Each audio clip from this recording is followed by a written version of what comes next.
Bom dia a todos. Que a graça e a paz do nosso Deus sejam com todos nós, com a nossa casa, com a nossa família também. Mateus capítulo 7, versos 13 e 14. E a palavra do Senhor nos diz assim: entrai pela porta estreita, porque larga é a porta, e espaçoso o caminho que conduz à perdição, e muitos são os que entram por ela. E porque estreita é a porta, e apertado o caminho que leva à vida, e poucos há que a encontram. Palavras do Senhor.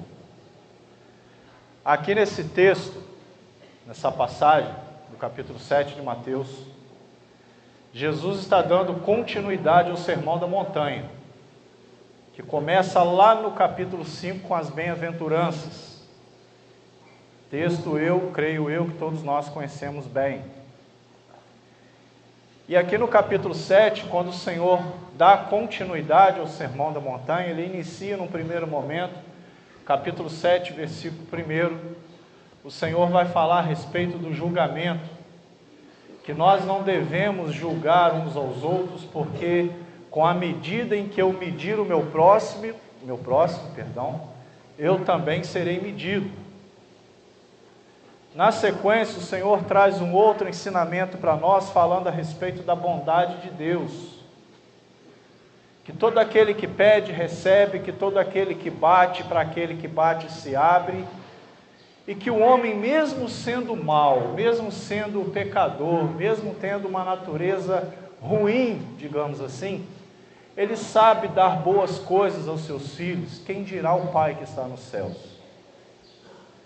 E na sequência ainda do Sermão do Monte, após esse segundo ensinamento, vamos dizer assim, dentro do capítulo 7, o Senhor então vem apresentar para todos nós dois caminhos.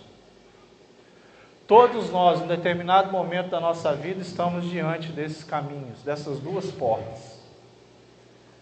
Num primeiro momento, o Senhor aqui no verso 13, ele apresenta a porta que é estreita,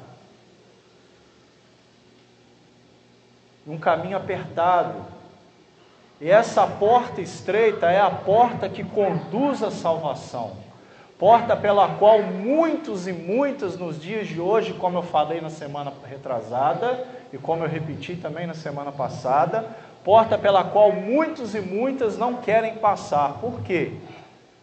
Porque não querem abrir mão daquilo que eles carregam no mundo, ou do mundo. Muitos esperam, infelizmente, queridos, infelizmente, essa é uma doutrina que tem sido ensinada em muitos lugares e infelizmente até, digo eu, pregada em algumas igrejas. Eu não sei nem se eu poderia chamar isso de igreja, mas é uma realidade, de que o evangelho hoje ele tem que ser moldado, o evangelho hoje ele tem que ser modificado, para que dessa forma venha a alcançar de uma forma futurista, quem sabe, aqueles e aquelas que ainda não se chegaram à palavra de Deus. E eu, Rodrigo, sou expressamente contra isso. Isso para mim não é bíblico. A Bíblia, ela não é nova. O Evangelho é o que é desde quando surgiu, desde quando o Verbo se fez carne. Então a porta estreita, ela jamais irá passar por obras. A gente jamais vai conseguir alargar essa porta. Ela sempre vai continuar sendo estreita, para mim e para você. E esse é o caminho que o Senhor tem direcionado para todos nós. Mas infelizmente, muitos têm escolhido a segunda porta, larga, que conduz a um caminho espaçoso.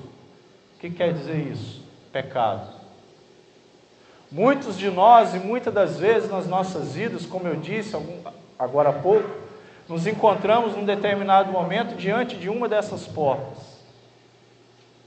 por qual passagem, ou em qual passagem, nós temos nos encontrado nos dias de hoje? Em qual dessas portas nós temos procurado passar nos dias de hoje? A palavra de Deus, de Gênesis a Apocalipse, ela nos apresenta caminhos de paz, caminhos que nos conduzem à verdade, e a verdade é Cristo. Porque a Bíblia também, de Gênesis a Apocalipse, ela aponta para o centro. E quem é o centro da Bíblia? Eu já falei isso daqui. O centro da Bíblia é Cristo. E aqui nesse lindo ensinamento do Senhor aos discípulos e à multidão que o cercava naquele momento, ele apresenta esses dois caminhos. E ele dá a dica no versículo 13: entrai pela porta estreita.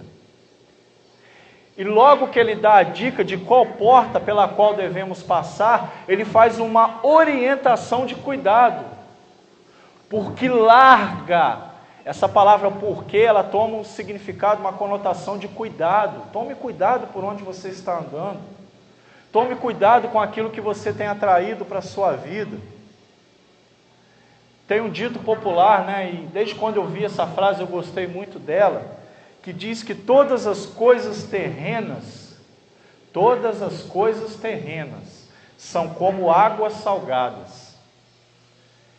Num determinado momento, elas podem fazer aumentar a nossa sede, porque a água salgada faz aumentar a sede, mas ela não satisfaz. E assim são as coisas no mundo. Num determinado momento você pode se sentir embebedado por ela. Num determinado momento envolvido pelo pecado, você pode se sentir maravilhado, encantado, preenchido, mas depois que passa vem o vazio. São as portas largas, pelas quais muitos têm entrado, e aqueles e aquelas que passam pelas tais, num determinado momento vai se sentir perdido. E uma vez que a gente se sente perdido diante do pecado, a gente está aberto a perder tudo, porque a gente dá brecha.